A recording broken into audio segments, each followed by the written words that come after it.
fjalë që dalin kur bie nata. Mbrëmja e ditëlindjes së Elionës kishte hyrë në atë pikë ku gjithçka bëhet më e ngrohtë dhe më e sinqertë. Muzika nuk ishte më aq e fortë, por ritmi i saj ende ndiej në ajër.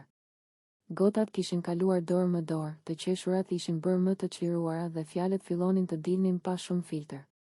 Ishte ajo orë e natës kur njerëzit tregojnë më shumë se ç'kan treguar gjithë ditën. Eliona ishte ulur pak më anash, me një buzëqeshje të qetë, duke shijuar momentin. Fustani i rinte bukur, flokët i binin lehtë mbi supe dhe dritat e mbrëmjes i jepnin një shkëlqim të veçantë. Nuk po përpiqej të binte në sy, por prania e saj fliste vetë. Limi, që kishte pirë disa gota më shumë se ç'duhej, e vështroi për disa çaste pa folur. Nuk ishte një shikim i rastësishëm.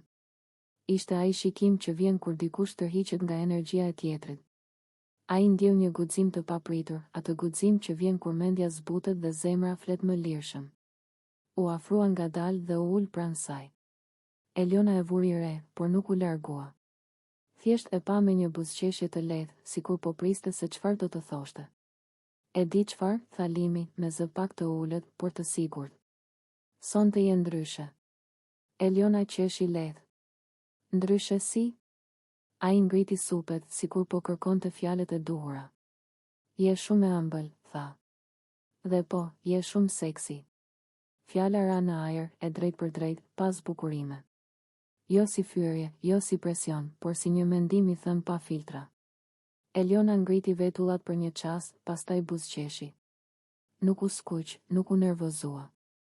Ishte mësuar që ndonjëherë njerëzit flasin më lirshëm pasi pinë.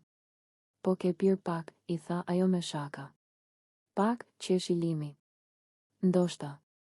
Por s'po gënjej. Ai e pa drejtë në sy dhe vazhdoi, tani më serioz. Je gocë kopertinash. E ke atë gjën si ta shpjegoj që edhe kur rri pa folur, të gjithë të shikojnë. Eliona ndjeu një përzierje emocionesh. Një pjesë e saj u ndje mirë nga komplimentet, një pjesë tjetër mbeti e kujdesshme. Ajo e dinte se gotat flasin ndonjëherë më sër. Unë se mendja. Faleminderit, tha ajo thjesht. Por mos e tepro. Limi buzëqeshi dhe uli pak kokën. S'po të teproj. Thjesht po them atë që shumë kush mendon e nuk e thotë. Përreth tyre, festa vazhdonte. Të tjerë qeshnin, dikush kërcente, dikush tjetër tregonte histori. Por për disa minuta, biseda e tyre krijoi një hapësirë të vogël, një flusk ku fjalët kishin peshë. Eliona e ndryshoi pak temën, duke e mbajtur situatën të lehtë. Ajo dinte ta bënte këtë, të mos e prishte momentin, por as të mos e linte të shkonte më larg se ç'duhej. Limi e kuptoi. Ai nuk e shtyu më tej. Thjesht buzëqeshi dhe ngriti gotën. Gëzuar ditëlindjen, i tha. E meriton gjithë vëmendjen sonte. Faleminderit, ja ktheu ajo. Kur ai u ngrit dhe u largua, Eliona mbeti për një çast duke menduar.